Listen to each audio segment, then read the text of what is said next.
നമസ്കാരം. ബിഗ് സ്റ്റോറിയിലേക്ക് സ്വാഗതം. ബാർ കോഴ കേസിൽ KM മാണിക്കെതിരെ കുറ്റപത്രം സമർപ്പിക്കില്ല.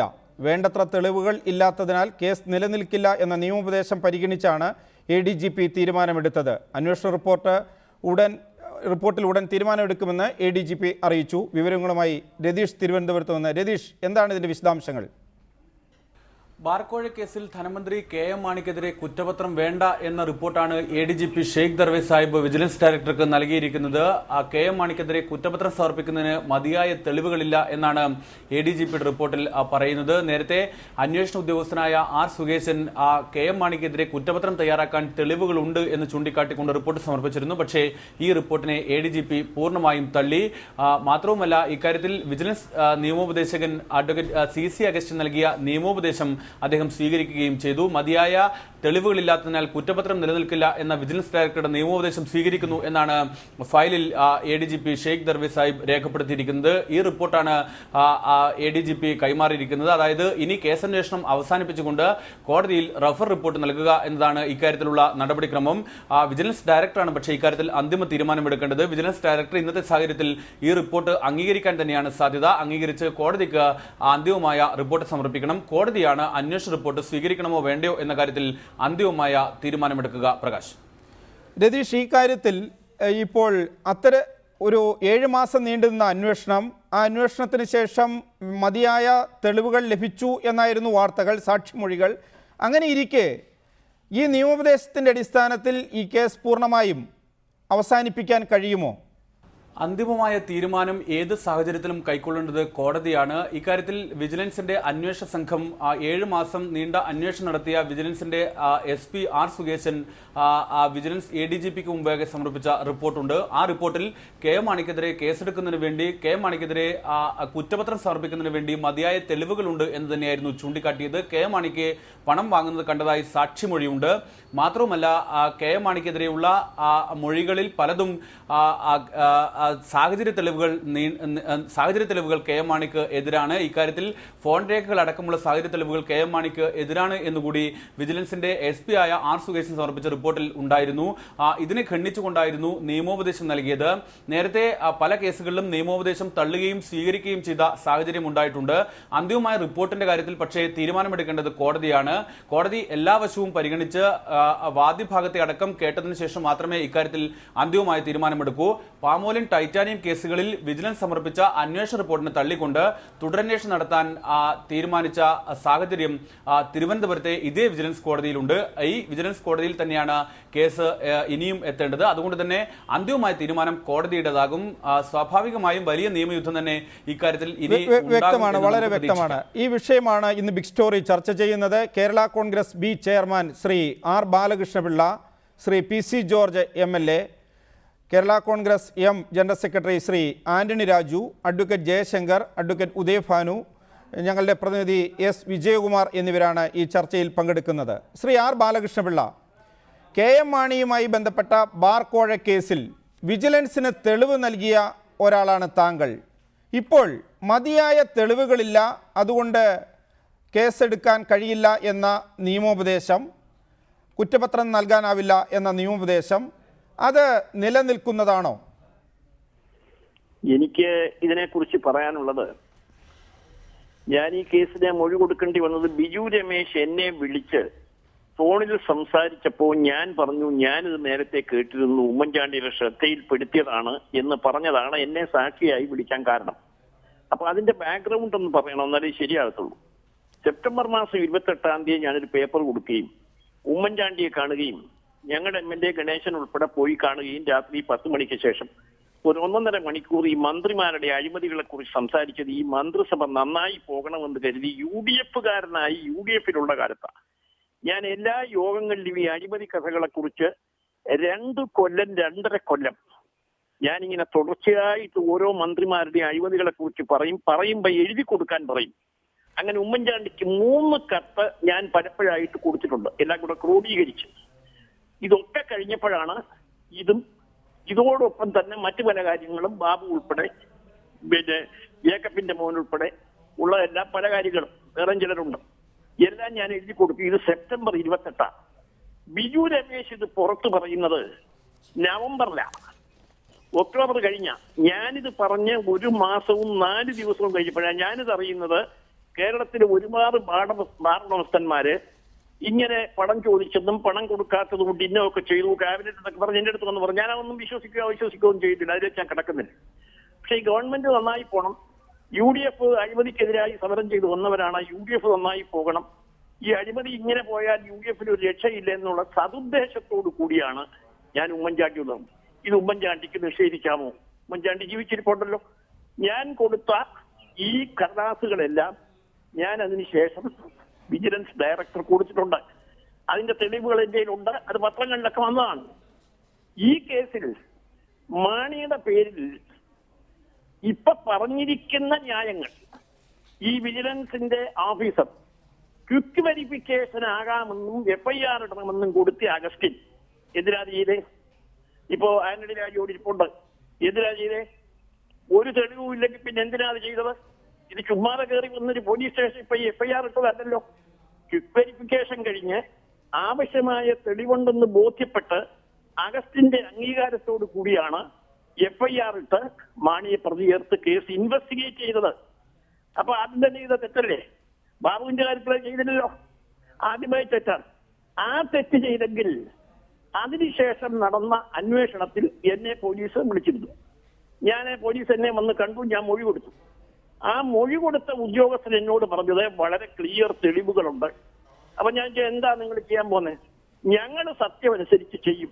പിന്നെ മേളിൽ നിന്ന് എന്ത് വരുന്നു എന്ന് ഞങ്ങൾക്ക് പറയാൻ കഴിയില്ല. അപ്പൊ ഞാൻ ചോദിച്ചു, ഞാൻ കോടതിയിൽ പോകേണ്ടി വരുമോ? തീർച്ചയായും ചാർജ് ചെയ്താൽ സാറ് പോകേണ്ടി വരുമെന്ന് മറുപടിയും പറഞ്ഞു.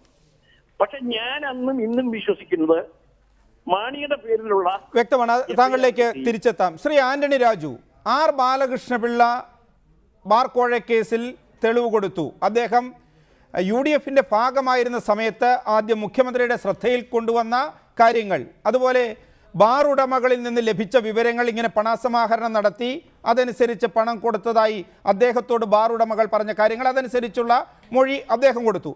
ഇത്തരത്തിൽ നിരവധി തെളിവുകൾ. ഇത് മാത്രമല്ലല്ലോ, നുണപരിശോധന, അമ്പിളിയുടെ നുണപരിശോധന ഫലം, അതുപോലെ തന്നെ ടെലിഫോൺ കോൾ ഡീറ്റെയിൽസ്, വാഹനം ക്ലിഫ് ഹൗസ് കോമ്പൗണ്ടിൽ എത്തിയതായുള്ള രജിസ്റ്റർ, ഇങ്ങനെയുള്ള നിരവധി കാര്യങ്ങൾ ശേഖരിച്ചു. മാത്രമല്ല, അന്വേഷണ ഉദ്യോഗസ്ഥൻ പറഞ്ഞതായി ശ്രീ ആർ ബാലകൃഷ്ണപിള്ള പറഞ്ഞ കാര്യങ്ങൾ, തെളിവുകളുണ്ട്, തെളിവുകൾ ലഭ്യമായി കഴിഞ്ഞു എന്ന കാര്യം.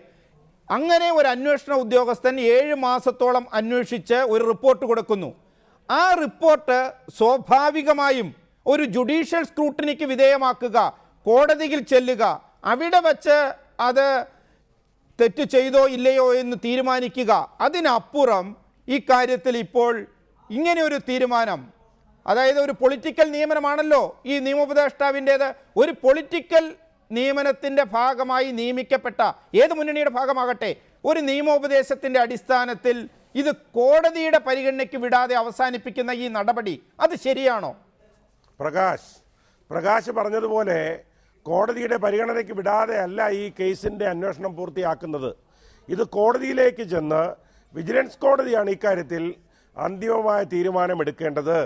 അതുകൊണ്ട് ഇത് ഏതെങ്കിലും ഉദ്യോഗസ്ഥൻ്റെ റിപ്പോർട്ടിൻ്റെ അടിസ്ഥാനത്തിൽ ഈ കേസ് തുടരുമെന്നോ അന്വേഷണം പൂർത്തിയാക്കി അവസാനിപ്പിക്കുമെന്നോ ഒന്നും നമുക്കിപ്പോൾ പറയാൻ കഴിയില്ല. മാത്രമല്ല, ബഹുമാനപ്പെട്ട ബാലകൃഷ്ണപിള്ള സാറിൻ്റെ വാക്കുകളിൽ തന്നെ വളരെ വ്യക്തമായത്, അദ്ദേഹത്തിൻ്റേത് മുഴുവൻ കേട്ടുകേൾവിയുടെ അടിസ്ഥാനത്തിൽ, ഹിയർസയുടെ അടിസ്ഥാനത്തിൽ, നേരിട്ട് യാതൊരു തെളിവുമില്ലാത്ത, ഡയറക്റ്റ് എവിഡൻസ് ഇല്ലാത്ത കേട്ടുകേൾവിയുടെ അടിസ്ഥാനത്തിലുള്ള മൊഴിയാണ്. അതിന് ഇന്ത്യൻ എവിഡൻസറി നിയമത്തിൽ യാതൊരു വിലയും ആ മൊഴികൾക്കില്ല. ഒരു പ്രിവെൻഷൻ ഓഫ് കറപ്ഷൻ ആക്ടിൻ്റെ പരിധിയിൽപ്പെട്ടൊരു കേസ് എടുക്കണമെങ്കിൽ, അതിന് ചാർജ് ഷീറ്റ് ചെയ്യണമെങ്കിൽ അതിന് നിയമപരമായ ചില തെളിവുകൾ വേണം. നിയമത്തിൽ പറയുന്ന തെളിവുകളില്ലാതെ ഒരു കുറ്റപത്രം കൊടുക്കാൻ പ്രിവെൻഷൻ ഓഫ് കറപ്ഷൻ ആക്ടിൻ്റെ പരിധിയിലുള്ള കേസുകളിൽ കഴിയില്ല. അതുകൊണ്ട് തന്നെ ഈ കേസിൽ 350-ൽ പരം സാക്ഷികളെ വിസ്തരിച്ചു മൊഴിയെടുത്തുവെങ്കിലും അമ്പിളി എന്നുള്ള പിന്നീട് കടന്നു വന്ന, നമ്മൾ മനസ്സിലാക്കണം, ഒക്ടോബർ 31-ന് വിജു രമേശ് മാധ്യമങ്ങളിലൂടെ പറയുമ്പോൾ തിരുവനന്തപുരത്തൊരു ട്രാൻസാക്ഷനേ ഇല്ല. പാലായിൽ മാത്രം 2 പ്രാവശ്യം പോയി കൊടുത്തു.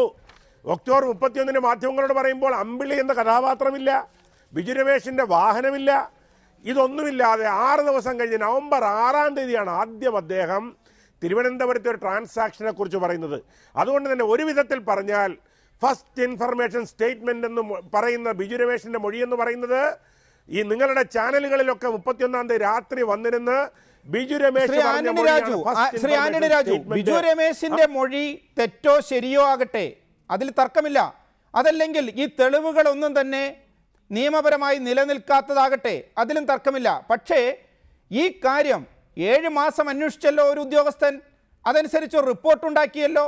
ആ റിപ്പോർട്ടിൻ്റെ അടിസ്ഥാനത്തിൽ, ആ തെളിവുകളുടെ അടിസ്ഥാനത്തിൽ അത് നിയമപരമായ പരിശോധനയ്ക്ക്, കോടതിയുടെ പരിശോധനയ്ക്ക്, കോടതി സാക്ഷികളെ വിസ്തരിക്കട്ടെ, ബിജു രമേശിനെ വിസ്തരിക്കട്ടെ, KM മാണിയെ വിസ്തരിക്കട്ടെ, അമ്പിളിയെ വിസ്തരിക്കട്ടെ, ആ ഒരു പരിശോധനയ്ക്ക് പോകാതെ ഇതിവിടെ വച്ച് ഇതിൽ ഒരു കുറ്റപത്രം നൽകേണ്ടതില്ല എന്ന നിയമോപദേശം ഒരു രാഷ്ട്രീയ നിയമനം വഴി ആ സ്ഥാനത്തെത്തിയ ഒരു നിയമോപദേഷ്ടാവിൽ നിന്ന് മേടിച്ചിട്ട് അവസാനിപ്പിക്കാൻ, കുറ്റപത്രം വേണ്ട എന്ന നിലയിൽ അവസാനിപ്പിക്കുന്ന ആ നടപടി അത് നിയമവാഴ്ചയെ വെല്ലുവിളിക്കുന്ന ഒന്നല്ലേ? വിശദാംശങ്ങളിലേക്ക് പോകേണ്ടതില്ലല്ലോ. പ്രകാശിന് നിയമപരമായ നിയമത്തിന്റെ ബാലപാഠം കുറിച്ച് അറിയുന്ന ഒരാള് ഈ രീതിയിൽ ഒരിക്കലും സംസാരിക്കില്ല. കാരണം ഒരു കോടതിയിൽ ഒരു കേസന്വേഷണം പൂർത്തിയായി കഴിഞ്ഞാൽ അത് അന്തിമ റിപ്പോർട്ട് കുറ്റപത്രം കൊടുക്കണമോ, കുറ്റവിമുക്തമാക്കിക്കൊണ്ടുള്ള പത്രം കൊടുക്കണമോ എന്നുള്ള റിപ്പോർട്ട് കൊടുക്കണമോ എന്നുള്ളത് അന്വേഷണം പൂർത്തിയായതിനു ശേഷം, നിയമോപദേശം വാങ്ങിയതിനു ശേഷം, സുപ്പീരിയർ ഓഫീസേഴ്സിന്റെ അനുമതിയോടെ മാത്രമേ ഒരു റിപ്പോർട്ട് അല്ലാതെ. താങ്കളിലേക്ക് തിരിച്ചെത്താം. വിജയകുമാർ, ഈ കേസിന്റെ അന്വേഷണത്തിന്റെ തുടക്കം മുതൽ ഇതുമായി ബന്ധപ്പെട്ട ഹൈക്കോടതിയിലെ നടപടികൾ, വിജിലൻസ് കോടതിയിൽ നടന്ന നടപടികൾ, അന്വേഷണ ഉദ്യോഗസ്ഥനായ ADGP അന്ന് അതിൻ്റെ ചുമതല വഹിച്ചിരുന്ന ജേക്കബ് തോമസുമായി ആദ്യം തന്നെ ഇതുമായി ബന്ധപ്പെട്ട ഒരു അഭിമുഖം നടത്തിയയാൾ, ഈ കേസ് ഇപ്പോൾ ആന്റണി രാജു പറയുന്നത് പോലെ ഒരു ജുഡീഷ്യൽ സ്ക്രൂട്ടിനിക്ക് വിടുന്ന രീതിയിലാണോ ഇപ്പോൾ സർക്കാരും ഇപ്പോഴത്തെ വിജിലൻസിൻ്റെ ചുമതലക്കാരും അതിനെ കൈകാര്യം ചെയ്യുന്നത്? പ്രകാശ്, ഈ അന്തിമ റിപ്പോർട്ട് എന്തായാലും കോടതിയുടെ പരിഗണനയ്ക്ക് വരും. തിരുവനന്തപുരം വിജിലൻസ് കോടതിയുടെ പരിഗണനയ്ക്ക് വരും. വിജിലൻസ് കോടതി ഇത് പരിശോധിക്കും. ആവശ്യമായ നിർദ്ദേശങ്ങൾ കോടതിക്ക് അക്കാര്യത്തിൽ നൽകാവുന്നതാണ്. അന്വേഷണ ഉദ്യോഗസ്ഥന്റെ കണ്ടെത്തൽ അപ്പാടെ കോടതിക്ക് പരിശോധിക്കുകയും ചെയ്യാവുന്നതാണ്. പക്ഷേ ഇവിടെ ഉയരുന്ന പ്രധാനപ്പെട്ട വിഷയം ഈ നിലയിൽ ഇപ്പോഴത്തെ ഈ നിയമോപദേശവും കൂടി ചേർത്ത് ഒരു റിപ്പോർട്ടാണ് കോടതിയിൽ വരുന്നതെങ്കിൽ തെളിവില്ല എന്ന അന്വേഷണ ഉദ്യോഗസ്ഥന്റെ അല്ലെങ്കിൽ ഈ നിയമോപദേശത്തിന്റെ അടിസ്ഥാനത്തിൽ ഒരു റിപ്പോർട്ട്, അതായത് ഈ അന്തിമ റിപ്പോർട്ടിനോടൊപ്പം അങ്ങനെ ഒരു നിഗമനം കൂടി കോടതിയിൽ എത്തുകയാണ് ചെയ്യുന്നത്. അവിടെയാണ് നേരത്തെ പലരും ചൂണ്ടിക്കാണിച്ച ഈ പ്രശ്നം. ഈ വിജിലൻസ് മാനുവൽ അനുസരിച്ച് ലീഗൽ അഡ്വൈസ് സ്വീകരിക്കണം എന്നാണ് ഇപ്പോൾ ആന്റണി രാജു ഉൾപ്പെടെയുള്ളവർ പറയുന്നത്. വിജിലൻസ് മാനുവൽ എന്ന് പറയുന്നത് നിയമപരമായി നിലനിൽക്കുന്ന ഒരു ആധികാരിക രേഖയല്ല. അത് ഇവിടെ സുപ്രീം കോടതി പല കേസുകളിലും, താജ് കോറിഡോർ കേസിലടക്കം പറഞ്ഞിട്ടുള്ളത് CRPC ആണ്. അടിസ്ഥാന പ്രമാണം CRPC ആണ്. ക്രിമിനൽ നടപടി ചട്ടം അനുസരിച്ചാണ് കാര്യങ്ങൾ പോകേണ്ടത്. ഏത് കേസിലും ആയിക്കോട്ടെ ക്രിമിനൽ നടപടി ചട്ടം അനുസരിച്ചാണ് അത് പോകേണ്ടത്. അതിന് മുന്നോടിയായിട്ട് സുപ്പീരിയർ ഓഫീസേഴ്സിന്റെ അഭിപ്രായം തേടുക, അല്ലെങ്കിൽ നിയമ വിദഗ്ധരോട് ചോദിക്കുക, ഇതൊക്കെ ആഭ്യന്തരമായി ആ അന്വേഷണ ഏജൻസിക്ക് ചെയ്യാവുന്ന ചില കാര്യങ്ങൾ മാത്രം. അതിനൊന്നും നിയമപരമായ ഒരു സാങ്ക്ടിറ്റി, ലീഗൽ പോയിന്റ് ഓഫ് വ്യൂവിൽ അതിനൊരു പരിശുദ്ധി, അതിന് പവിത്രതയില്ല. അതിന്റെ അടിസ്ഥാനത്തിൽ തീരുമാനമെടുക്കുന്നത് കോടതിയുടെ മുൻപാകെ എത്തുന്ന ഒരു ആധികാരിക സ്വഭാവമുള്ള അഭിപ്രായവുമല്ല. അത് അന്വേഷണ ഉദ്യോഗസ്ഥന്റെ കണ്ടെത്തലാണ് പരമപ്രധാനമായ ഒരു വസ്തുത എന്നത് പരമോന്നത കോടതി പല കേസുകളിലും ചൂണ്ടിക്കാണിച്ചിട്ടുള്ളതാണ്.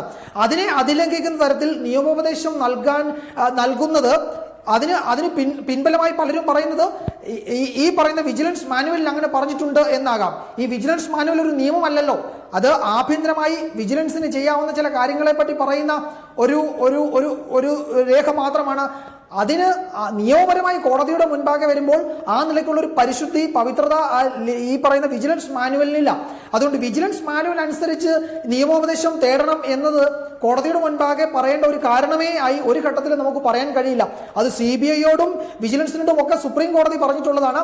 അന്വേഷണ ഉദ്യോഗസ്ഥന്റെ കണ്ടെത്തൽ എന്താണോ അതിനാണ് നിയമപരമായ പരിശുദ്ധി, പവിത്രത. അതാണ് കോടതി പരിശോധിക്കുന്ന പ്രധാനപ്പെട്ട രേഖ. അതിനിടയിലുള്ള ലീഗൽ അഡ്വൈസോ മുതിർന്ന ഉദ്യോഗസ്ഥന്റെ അഭിപ്രായമോ വിജിലൻസ് ഡയറക്ടർ അഭിപ്രായമോ അതൊന്നുമല്ല. ഈ കേസിന്റെ ഒരു ഘട്ടം കഴിഞ്ഞപ്പോൾ മുതൽ മാണിക്കെതിരായ ബാർക്കോഴ കേസ്, അതുപോലെ തന്നെ K ബാബുവിനെതിരായ കേസ്, ഇതെല്ലാം അട്ടിമറിക്കാൻ ഇടപെടലുകൾ നടത്തുന്നു. വിജിലൻസിലേക്ക് തന്നെ അതിൻ്റെ കൈകൾ സർക്കാരിൻ്റെ ഭാഗത്ത് നിന്ന് നീളുന്നു എന്ന വിമർശനം ഉന്നയിച്ച ഒരാളാണ് താങ്കൾ. ഇന്നിപ്പോൾ മാണിക്ക് കുറ്റപത്രം നൽകേണ്ടതില്ല എന്ന നിയമോപദേശം അത് അംഗീകരിച്ച ADGPയുടെ നടപടി അത് താങ്കളുടെ ആ വിമർശനം ശരിവെക്കുന്നതാണ്. എന്താണ് ഈ കേസ് അട്ടിമറിക്കുന്നതിന് വേണ്ടി സർക്കാർ ഇതുവരെ ചെയ്തത് എന്നാണ് താങ്കൾ മനസ്സിലാക്കുന്ന വിവരം?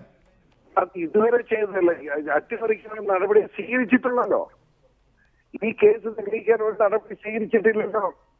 ഇവിടെ സംഭവിച്ചെന്താ, ഒരു അന്വേഷണം വന്നപ്പോ അവർ കേസ് കൊടുത്തു, അത് കഴിഞ്ഞ് FIR തന്നെ കുറ്റക്കാരനാണെന്ന് എല്ലാവർക്കും ബോധ്യമായിന്ന് മാത്രമല്ല എനിക്ക് നേരിട്ട് ബോധ്യയുടെ മാണി കൈക്കൂലി മേടിച്ചെന്ന്. ഇവിടെ സംഭവിച്ചിരിക്കുക എന്താ, ആ വെരിഫിക്കേഷന് ശേഷം FIR ഇട്ടപ്പോ ക്ലിയർ ആയി.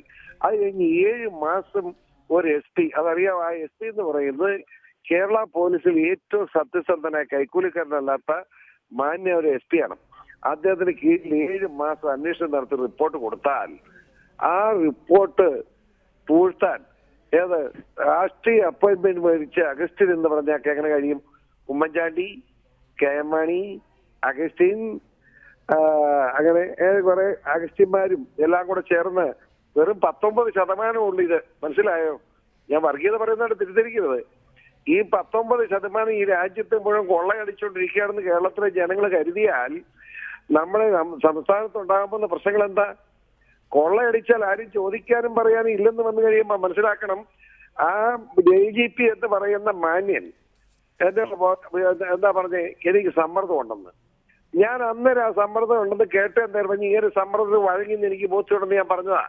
എല്ലാവരും എന്നെ കുറ്റപ്പെടുത്തി വിൻസെന്റ് പോളിനെ പറ്റി അങ്ങനെ പറയാമോ? ഞാൻ പറയും എസ്കത്തിയാണ് വിൻസെന്റ് പോൾ എന്ന് എനിക്കറിയാം. ഏത് വളയുന്നവർക്കും വളയുന്ന കക്ഷിയാണെന്ന് എനിക്ക് ബോധ്യമുണ്ടെന്ന് ഞാൻ പറഞ്ഞു. ഇപ്പൊ കേരളത്തിലെ ജനങ്ങൾ ഞാൻ പറഞ്ഞു ശരിയാന്ന് സംബന്ധിച്ച് അന്വേഷിച്ചാൽ മതി. ഒറ്റ കാര്യമുള്ളൂ, അങ്ങനെ ഞാൻ വെല്ലുവിളിക്കുക. 5 മാസമല്ലേ വേഷം പറ്റാനുള്ളൂ. K ബാബുവിനെതിരെ ആരോപണം വന്ന് എറണാകുളത്തെ ടീം ഏൽപ്പിച്ചു കഴിഞ്ഞപ്പോ അത് ജേക്കബ് തോമസാണ് ADGP. BJP ഓർഡർ കൊടുത്തു, ഒരു സർക്കുലർ, യാതൊരു കാരണവശാലും ബാബുവിനെതിരെ അന്വേഷണ റിപ്പോർട്ട് നേരി DGP കൊടുത്താൽ മതി, ADGP കാണണ്ട. ഞാൻ ആധികാരികമായ ഉത്തരവാദിത്തോട് പറഞ്ഞു, നിഷേധിക്കാൻ ധൈര്യമുണ്ടോ ഈ പോലീസ് ഡിപ്പാർട്ട്മെന്റ് ആഭ്യന്തരമന്ത്രിക്ക് ഉമ്മൻചാണ്ടിക്ക് ധൈര്യമുണ്ടോ വെല്ലുവിളിക്കാൻ? അതിനപ്പുറത്തൊന്നുണ്ടായി. അതും കേരളത്തിലെ ജനങ്ങൾ അറിയട്ടെ. നാളെ പത്രസമ്മേളനം നടത്തി പറയാൻ പോയാൽ 1200 രൂപ മാത്രം കൈവശമുണ്ടായിരുന്ന MLA ആയിരുന്നു നമ്മുടെ ബാബു ഇപ്പൊ 68 കോടി രൂപയുടെ സ്വത്തിന്റെ ഉടമയാണ്. അത് എങ്ങനെ? അത് അന്വേഷിക്കേണ്ടതല്ലേ എന്ന് കീഴ്ഘടകത്തിൽ നിന്ന് റിപ്പോർട്ട് DGP കിട്ടിയപ്പോ വിൻസെന്റ് പോൾ എന്ന് പറഞ്ഞ എസ്കത്തി DGP അത് അന്വേഷിക്കേണ്ട കാര്യമില്ല, വിജയ രമേശ് 164 സ്റ്റേറ്റ്മെന്റ് കൊടുത്ത് അത് മാത്രം അന്വേഷിച്ചാൽ മതി എന്ന് പറഞ്ഞ് ഓർഡർ കൊടുത്തിട്ടുണ്ട്. അതിന്റെ ഫയൽ നമ്പർ വേണം ഞാൻ തരാൻ. വേണോ? നിഷേധിക്കാവോ? ഈ കേരള സംസ്ഥാനത്തല്ല, ലോകത്താരെങ്കിലും നിഷേധിക്കട്ടെ. ഇതൊന്നും ആരും പറയാതെ, ഇതൊന്നും ചർച്ച ചെയ്ത് പോയിട്ട് കാര്യമുണ്ടോ? ഇത് പ്രകാശിന് അറിയാവോ? ഇത് ഹൈലൈറ്റ് ചെയ്ത് പ്രകാശ് കേരളത്തിലെ ജനങ്ങൾ അറിയട്ടെ. നമ്മുടെ ജഡ്ജിമാരെ പറ്റി എനിക്കൊരു അഭിപ്രായമുണ്ട്, മാന്യന്മാരുമുണ്ട്, അതിനകത്ത് മാന്യന്മാരല്ലാത്ത ജഡ്ജിമാരുമുണ്ട്. നിഷേധിച്ചൊരു കാര്യമുണ്ടോ? അതുകൊണ്ട് ഒരു കാര്യം ഞാൻ പറയാം, ഈ പോക്ക് എങ്ങോട്ടാണ് കേരളം? മാവോയിസ്റ്റുകളും തീവ്രവാദികളും വളരെ വ്യക്തമാണ്. ശ്രീ ഉദയഭാനു, താങ്കൾ ഈ കേസിന്റെ തുടക്കം മുതൽ മനസ്സിലാക്കുന്ന ഒരാളാണ്. ഇതിലിപ്പോൾ ശ്രീ PC ജോർജ് പറയുന്ന ഒരു മതപരമായ വശം, അത് അദ്ദേഹം ഉമ്മൻചാണ്ടി മുതൽ ഈ നിയമോപദേഷ്ടാവ് വരെ എത്തി നിൽക്കുന്നവരുടെ ഒരു കളികളെക്കുറിച്ച് അദ്ദേഹം പറയുന്നു. അതിന് ബാലകൃഷ്ണപിള്ളയ്ക്ക് ചിലപ്പോൾ ചില കൂട്ടിച്ചേർക്കലുകൾ നടത്താൻ കഴിയും.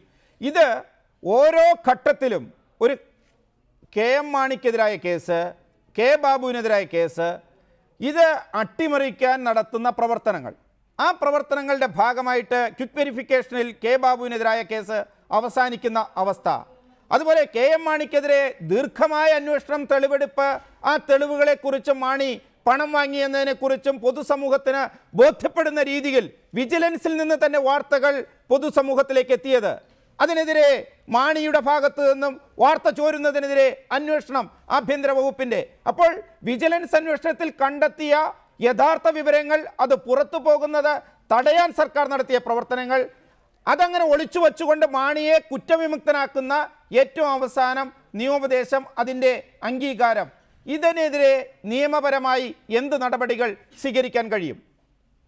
ശ്രീ പ്രകാശ്, ഇപ്പോൾ നാം ഇവിടെ ചർച്ച ചെയ്യുന്നത് പോലെ ഈ റിപ്പോർട്ട് എന്താണെന്ന് നേരിട്ട് കണ്ട് മനസ്സിലാക്കാനുള്ള അവസരം നമുക്ക് ലഭിച്ചിട്ടില്ല എന്നുള്ളതിന്റെ ചർച്ചയിലൊരു ന്യൂനത തന്നെയാണ്. ശ്രീ PC ജോർജും ശ്രീ ബാലകൃഷ്ണപിള്ളയും അവരുടെ അനുഭവ സമ്പത്തിന്റെ എല്ലാ അടിസ്ഥാനത്തിൽ ഇവിടെ വിശദീകരിച്ച കാര്യങ്ങളിൽ നിന്നും ശ്രീ KM മാണിക്കെതിരെ വളരെ വ്യക്തമായ തെളിവുകൾ ശേഖരിക്കപ്പെട്ടിട്ടുണ്ട് എന്ന രീതിയിലാണ് ഈ കേസിന്റെ നാൾവഴികൾ കോടതിയിൽ പരിശോധിക്കുവാനും കേസിന്റെ വിവിധ ഘട്ടങ്ങളിൽ മോണിറ്ററിംഗ് പെറ്റീഷന്റെ വാദത്തിനിടയിലും മറ്റും കേട്ട് മനസ്സിലാക്കാൻ ഇടവന്നിട്ടുള്ളത്. എന്നാൽ അതൊരു കുറ്റപത്രത്തിലേക്ക് പോകുന്ന ഒരു ഘട്ടം വരുമ്പോൾ ഒരുപക്ഷെ ഇത് അട്ടിമറിക്കപ്പെട്ടേക്കുമോ എന്നുള്ള ആശങ്ക ഒരു ഘട്ടത്തിൽ ഞങ്ങൾ തന്നെ പ്രകടിപ്പിച്ചിട്ടുള്ളതാണ്. ഇപ്പോൾ ഞാൻ മനസ്സിലാക്കുന്നത് ശ്രീ ജേക്കബ് തോമസിന് പകരം വന്ന ADGP ആയിട്ടുള്ള ഉദ്യോഗസ്ഥനാണ് ശ്രീ അഗസ്റ്റിന്റെ നിയമോപദേശം അപ്പാടെ സ്വീകരിക്കാവുന്നതാണെന്നും അതിന്റെ അടിസ്ഥാനത്തിൽ കേസ് ഇനി കുറ്റപത്രത്തിലേക്ക് പോകേണ്ട ആവശ്യമില്ല എന്ന നിലയ്ക്ക് ഒരു റിപ്പോർട്ട് തയ്യാറാക്കി അദ്ദേഹത്തിന്റെ തൊട്ടു മേലുദ്യോഗസ്ഥനും ഈ കേസിന്റെ അന്വേഷണം സൂപ്പർവൈസ് ചെയ്യുന്ന ഉദ്യോഗസ്ഥനുമായിട്ടുള്ള ശ്രീ വിൻസെന്റ് M. പോളിന് സമർപ്പിക്കുന്നത്.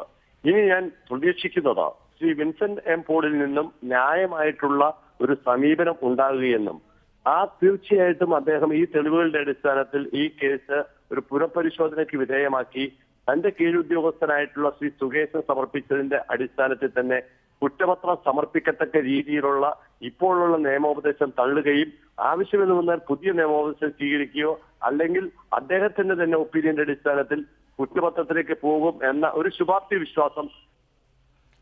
അഡ്വക്കേറ്റ് ഉദയഭാനു, അത്തരമൊരു നിയമോപദേശം ആവശ്യമുണ്ടോ? ശരിക്ക് വിജിലൻസ് ഡയറക്ടർക്ക് തന്നെ ഈ കാര്യത്തിൽ ഈ അന്വേഷണ റിപ്പോർട്ടിന്റെ അടിസ്ഥാനത്തിൽ ഒരു തീരുമാനം എടുക്കാവുന്നതല്ലേ?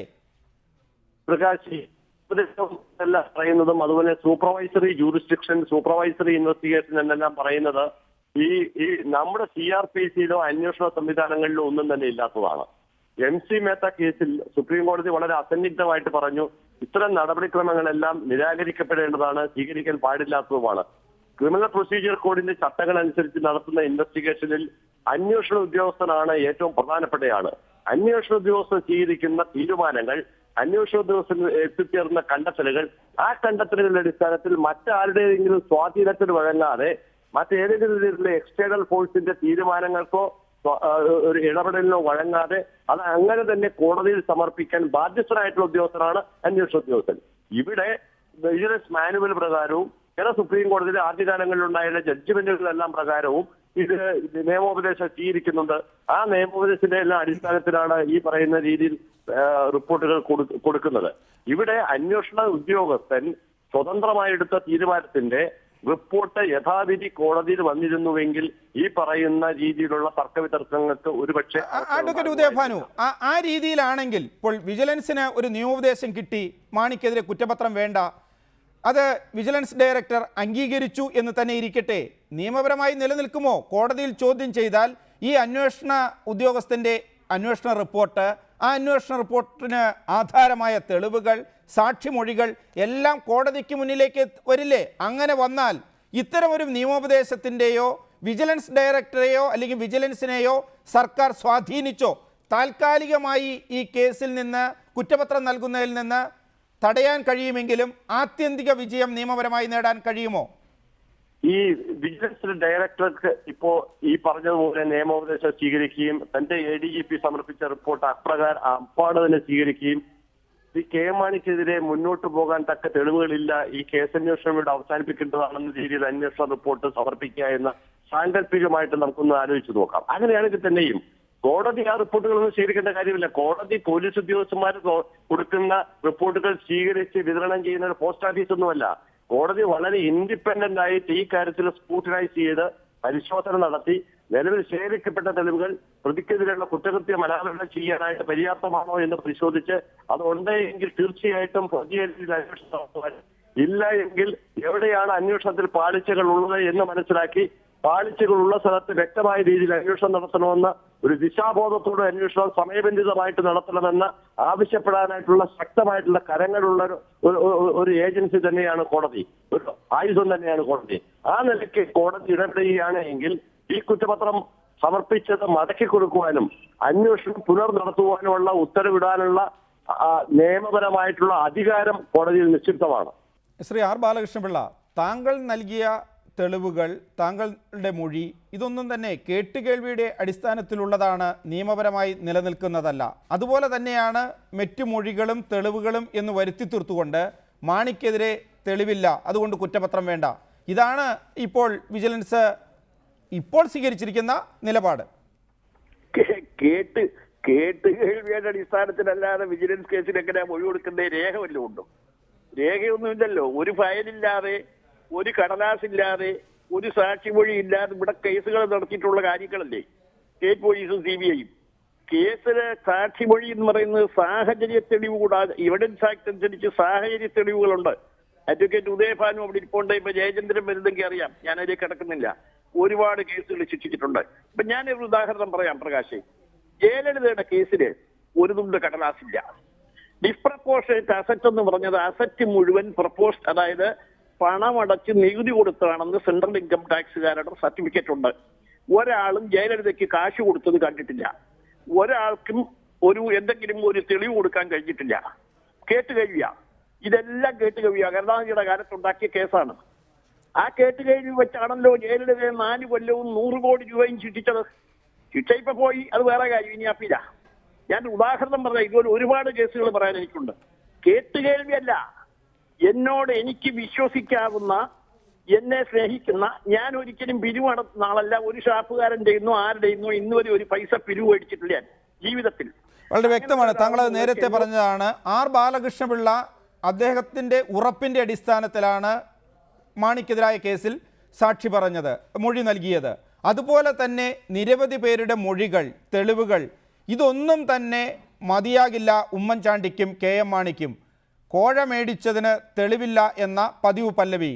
അതുകൊണ്ട് തന്നെ കേസ് അട്ടിമറിക്കാനുള്ള നീക്കവും ശക്തം. വളരെ നന്ദി Shri R Balakrishna Pillai, Shri Antony Raju, Shri PC George, advocate Udayabhanu, ഞങ്ങളുടെ പ്രതിനിധി വിജയകുമാർ ഈ ചർച്ചയിൽ പങ്കെടുത്തതിന്. ബിഗ് സ്റ്റോറി ഇവിടെ അവസാനിക്കുന്നു. നമസ്കാരം.